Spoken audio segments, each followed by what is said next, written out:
ಪಕ್ಷಿಗಳ ನೀರಿನ ದಾಹ ನೀಗಿಸಲು ಮುಂದಾದ ಸರ್ಕಾರಿ ಶಾಲಾ ಮಕ್ಕಳು.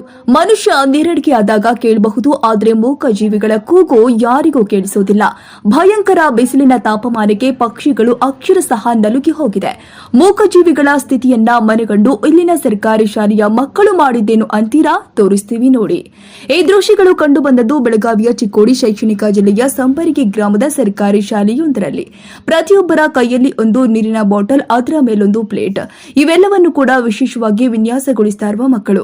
ಇವರೆಲ್ಲ ಯಾರು? ಇದೇನು ಯಾವುದಾದ್ರೂ ಕಾಂಪಿಟೇಷನ್ ಸ್ಪರ್ಧೆ ಇರಬಹುದು ಅಂದುಕೊಂಡ್ರ? ಖಂಡಿತ ಇಲ್ಲ. ಇವರೆಲ್ಲರೂ ಕೂಡ ತಮ್ಮ ಕೈಲಾದಷ್ಟು ಪಕ್ಷಿ ಸಂಕುಲದ ಉಳಿವಿಗೆ ಪಣ ತೊಟ್ಟು ಪ್ಲಾಸ್ಟಿಕ್ ಹಾಗೂ ಗಿಡದ ಸಿಪ್ಪೆ, ತೆಂಗಿನಕಾಯಿ ಬಳಸಿಕೊಂಡು ಪಕ್ಷಿಗಳಿಗೆ ನೀರುಣಿಸುವ ಮೂಲಕ ಮಾನವೀಯ ಮೌಲ್ಯವನ್ನ ಸಾರಿದ್ದಾರೆ. ಬೆಳಗಾವಿ ಜಿಲ್ಲೆಯ ಚಿಕ್ಕೋಡಿ ಶೈಕ್ಷಣಿಕ ಜಿಲ್ಲೆಯ ಸಂಬರಗಿ ಗ್ರಾಮದ ಸರ್ಕಾರಿ ಕನ್ನಡ ಹಿರಿಯ ಪ್ರಾಥಮಿಕ ಶಾಲೆಯ ಮಕ್ಕಳು ಹಾಗೂ ಶಿಕ್ಷಕರು ಸೇರಿ ಪಕ್ಷಿ ಸಂಕುಲದ ಉಳಿವಿಗಾಗಿ ಇಂತಹ ಒಂದು ಮಹತ್ ಕಾರ್ಯಕ್ಕೆ ಮುಂದಾಗಿದ್ದು ಜನರಲ್ಲಿ ಜಾಗೃತಿ ಮೂಡಿಸುವ ಕೆಲಸ ಮಾಡ್ತಾ ಇದ್ದಾರೆ. ಬೇಸಿಗೆ ಆರಂಭಕ್ಕೂ ಮುನ್ನವೇ ಬಿಸಿಲಿನ ತಾಪಮಾನ ಜಾಸ್ತಿ ಆಗಿದ್ದರಿಂದ ಈಗಲೇ ನೀರಿಗಾಗಿ ಅಲೆಯುವ ಸ್ಥಿತಿ ನಿರ್ಮಾಣವಾಗಿದೆ. ಒಟ್ಟಾರೆ ಮೂಕ ಪಕ್ಷಿಗಳ ಕಷ್ಟಕ್ಕೆ ಗಿಡ ಮರಗಳಲ್ಲಿ ಆಹಾರ ಇಡೋದ್ರ ಮುಖೇನ ಸರ್ಕಾರಿ ಶಾಲಾ ಮಕ್ಕಳು ಮಾನವೀಯತೆ ಮೌಲ್ಯವನ್ನ ಎತ್ತಿ ಹಿಡಿದಿದ್ದಾರೆ ಅಂದ್ರೆ ಅತಿಶಯೋಕ್ತಿಯಾಗಲಾರದು. ನಮಸ್ಕಾರಗಳು. ನಮ್ಮದು ಸರ್ಕಾರಿ ಹಿರಿಯ ಕನ್ನಡ ಪ್ರಾಥಮಿಕ ಶಾಲೆ ಸಂಬರಗಿ, ಅಥಣಿ ತಾಲೂಕು, ಶೈಕ್ಷಣಿಕ ಜಿಲ್ಲೆ ಚಿಕ್ಕೋಡಿ. ಇವತ್ತಿನ ಬಿಸಿಲಿನ ತಾಪಕ್ಕೆ ಹಕ್ಕಿಗಳೆಲ್ಲ ಏನಾಗತ್ತವ್ರಿ, ನೆಟ್ವರ್ಕ್ ಪ್ರಾಬ್ಲಮ್, ನೀರಿನ ಪ್ರಾಬ್ಲಮ್ ಆಗಿ ಅಲ್ಲಲ್ಲಿಗೆ ಸಾಕಷ್ಟು ಹಕ್ಕಿಗಳ ಜೀವಹಾನಿ, ಪ್ರಾಣಹಾನಿಗಳು ಉಂಟಾಗ್ತಾ ಇವೆ. ಅದನ್ನು ತಪ್ಪಿಸೋದಕ್ಕೋಸ್ಕರ ನಾವಿಲ್ಲಿ ಇರ್ತಕ್ಕಂತಹ ಏರಿಯಾದಲ್ಲಿ ನಮ್ಮ ಶಾಲೆಯೊಳಗೆ ಏನು ಮಾಡಿವಿ ಅಂತಂದ್ರೆ, ಹಕ್ಕಿಗಳಿಗೆ ಕುಡಿಯುವ ನೀರು ಹಾಗೂ ಕಾಳುಗಳನ್ನು ಇಟ್ಟ ಎಲ್ಲ ಮರಗಳಿಗೆ ನಾವು ತೂಗು ಹಾಕುವ ವ್ಯವಸ್ಥೆ ಮಾಡೀವ್ರಿ.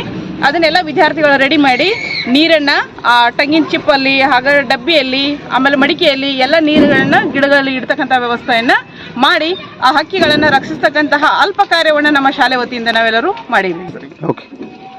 ಇದೇ ರೀತಿ ಕಾರ್ಯವನ್ನು ಸಾರ್ವಜನಿಕರು ಕೂಡ ತಮ್ಮ ತಮ್ಮ ಮನೆಗಳಲ್ಲಿ ಅಥವಾ ತಮ್ಮ ತಮ್ಮ ಅಂಗಳದಲ್ಲಿ ಸಾಕಷ್ಟು ವೇಸ್ಟ್ ಬಟ್ಟೆಗಳ ಬಾಟಲ್ಗಳು ಬಿದ್ದಿರ್ತಾವ, ಮಡಿಕೆಗಳು ಬಿದ್ದಿರ್ತಾವ, ಅವೆಲ್ಲವನ್ನು ತಗೊಂಡು ಆ ಹಕ್ಕಿಗಳಿಗೆ ನೀವು ಕುಡಿಯುವ ನೀರಿನ ವ್ಯವಸ್ಥೆಯನ್ನು ಮಾಡಿದ್ರಂದ್ರೆ ಅವುಗಳ ಜೀವವನ್ನು ರಕ್ಷಿಸತಕ್ಕಂತಹ ಪುಣ್ಯ ಕಾರ್ಯ ನಮಗೆ ಸಿಗ್ತತಿ.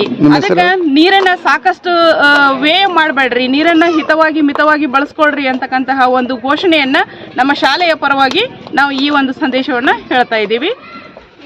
ನನ್ನ ಹೆಸರು ಶ್ರೀಮತಿ ಗಿರಿಜಾ ದುಂಡಪ್ಪ ಕೋಳಿ, ದೈಹಿಕ ಶಿಕ್ಷಣ ಶಿಕ್ಷಕಿ, ಸರ್ಕಾರಿ ಹಿರಿಯ ಪ್ರಾಥಮಿಕ ಶಾಲೆ ಸಂಬರಗಿ.